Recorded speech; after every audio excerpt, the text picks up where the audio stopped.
Hello mga kamutmut, magandang gabi. Welcome to my blog. Edward Electronics Blog. Ayong gabi, ayusin natin ang wireless microphone. Ang regular customer ko. Shout out sa iyo, Sir Jico eh. So ang problema nitong microphone, mga kamutmut, yung isang mic po daw ay hindi nagtapansyon. So titignan natin kung anong magagawa natin dito, kung kaya pa ba siyang ayusin. So panoorin niyo lang itong video mga kamutmut, baka sakaling may matutunan kayo. So ayan mga kamutmut, magandang klaseng microphone to.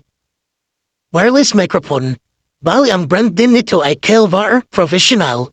So magandang klaseng microphone to, ito yung mga ginagamit sa mga event or sa mga simbahan o anumang klaseng event dyan. So, manood lang kayo mga kamutmut. Tipot lang kayo dyan. Manood lang kayo. So, simulan na natin.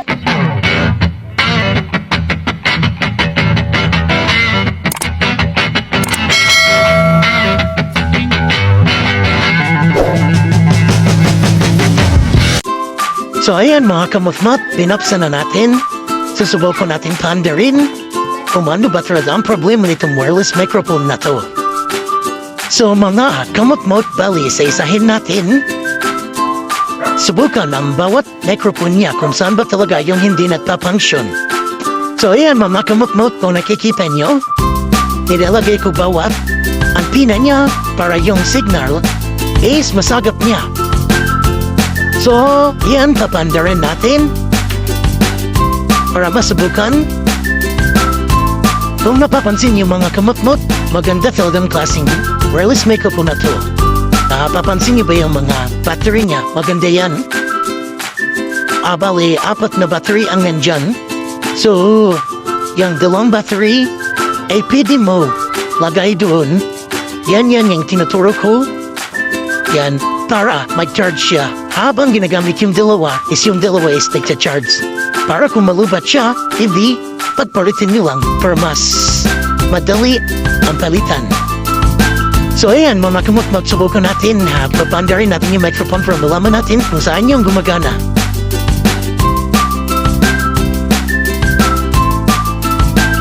So ayan mga kamutmut, tinuturo ko dyan, yan yung linya niya. Kumbaga yan yung connection ng microphone na pinandar ko, yan yung wireless niya. So ayan, susubukan natin kung gumagana ba ang voice coil niya. Ayan mga kamutmut, kung napapansin nyo, gumagana yung voice coil niya. Nasasagap niya yung signal. So, bali itong microphone nito is good siya. Walang problema. So, ayan mga kamutmut, dahil good siya, susubukan naman natin itong isa. So ayan, subukan natin mga kamutmut para malaman natin at matira na natin kung anong kitirahin natin. So ayan, yun natin, makikita nyo, yun on. So susubukan natin kung gumagana yung voice coil niya. So ayan mga kamutmut, hit anong hello ko dyan, hindi talaga gumagana yung voice coil niya, wala talaga. So, possible kasi mga kamutmut, pag ganitong kaso is ang voice coil niya ang problem. Ang voice coil niya ay makaputol or nag-lost contact. So, bubuksan natin, titignan natin para malaman natin kung kaya pa siya i-repair. Titister natin yan siya, gagamitan natin ng multi-tester. So, ayan mga kamutmut, kung napansin nyo, yan, tinitignan ko ang voice coil. Yan, dyan natin siya iti-test. Yan, baliktaran yan mga kamutmut. So, gagamitan natin ang continuity sa tester. So, ayan, susubukan natin, iti-tester natin. Kailangan papalo yan. So, bali, ang gagawin natin dito, iti-test man natin ang tester kung gumagana ang tester natin. Dapat papalo yan. So, iti-test man natin. So, ayan mga kamutmut, nakita nyo gumagana yung tester, so subukan natin sa voice coil. Para naman, malalaman natin dyan kung putol bang voice coil natin o hindi. So ayan, nag-testing mga kamutmut. So, wala. walang contact or walang continuity.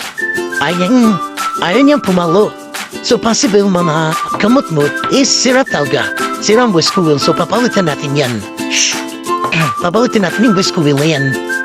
So, wala si customer mga kamot-mot is bumili siya nang bumili. Yan, bumili siya, bali ang nabili niya is sangsit na, bali dalawang whisk wheel ato. So, isa lang kailangan natin na ilagay. So, ang isa is reserve natin yan in case masisira naman yung isang whisk wheel. So, makikita niyo dyan mga kamot-mot. Susubukan natin ng isang whisk wheel na good. Nakikita niyo kung anong difference niyan mga kamot-mot. So, papaluwagan ko lang konti. And para matis natin siya. So, bari yan mga kamot-mot, tinaalis ko yung school niya pagbago. Para mapaluwagan ko siya. Kasi mayroong mga iba dyan na pag hindi mo pinaluwagan, madikit talaga siya. Madikit. Kasi, yan, titignan mo kung may sedipik wala. So, ayan, ibalik natin. Yan. Then, pagkatapos yan mga kamot-mot, iti-test natin yan, iti-tester natin yan. Para malaman natin kung good siya. Dito niyo makikita kung anong difference ng good at saka bad. Yung bad rin ay si ay niyang pumalo. So, susubukan natin itong bago. Dapat yan mga kamot-mot is papalo yan. Dalawang klase kasi pagtitest ng whisk wheel mga kamot-mot. Pag ayaw niyang pumalo, dapat meron kang maririnig na parang pitik ng whisk wheel. Pag may pitik siya, wala siyang palo, ibig sabihin good pa rin yun. Pero pag wala siyang pitik, pero may continuity siya, pumapalo yung tester mo, good pa rin yan. So ayan, susubukan natin. Yan, pag makikita mo yan, mga kamot-mot, papalo yan siya. Kailangan pumalo para goods. Oh, ayan kamot-mot, inahanap ko yung kunya. Ayan, nakita niyo mga kamot-mot pumalo. Ibig sabihin good ang whisk wheel, good siya. So, yan mga kamot-mot, nung una is, nakita niya hindi pumalo. Yan na talaga yung sira. Whisk wheel talaga. Sira yung whisk wheel niya. Kaya hindi siya sumasagap. Sumasagap ng signal. So, ano, palitan na natin. So, bali yan mga kamot-mot is napalitan ko na at napadikitan ko na. So, hindi na natin titigas yan. So, dapat maayos ang pagkakalagay nito mga kamot-mot at hindi ito gumagalaw. Kasi may tendency ito kapag gumagalaw ito is matatanggal ang pagkahinan niya. So, ayan mga kamot-mot, susubukan natin kung gumagana na bang whisk wheel natin at papunction na ba siya? Umukuha na ba siya ng signal? So, ayan. On natin, makikita mo dyan mga kamot-mot, lalabas dyan yun, lumabas.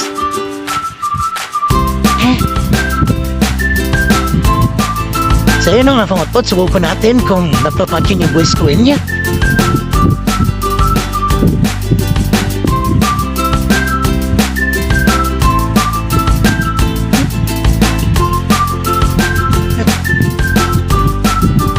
Okay, mga kamot-mot, yung mic. So, susubukan natin yung whisk wheel niya kung gumagana. So, ayan. Ikikita niyo gumagana yung whisk wheel niya. So, dumidetect yung signal niya. So, okay na yan mga kamot-mot.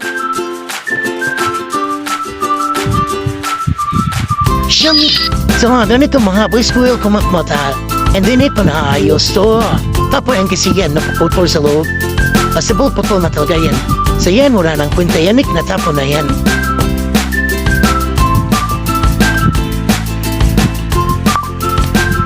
Subukan natin lahat. Kung gumagana, kung okay na ba lahat. Yan, notice natin i-check ang mga nais natin para walang backjab na mangyari.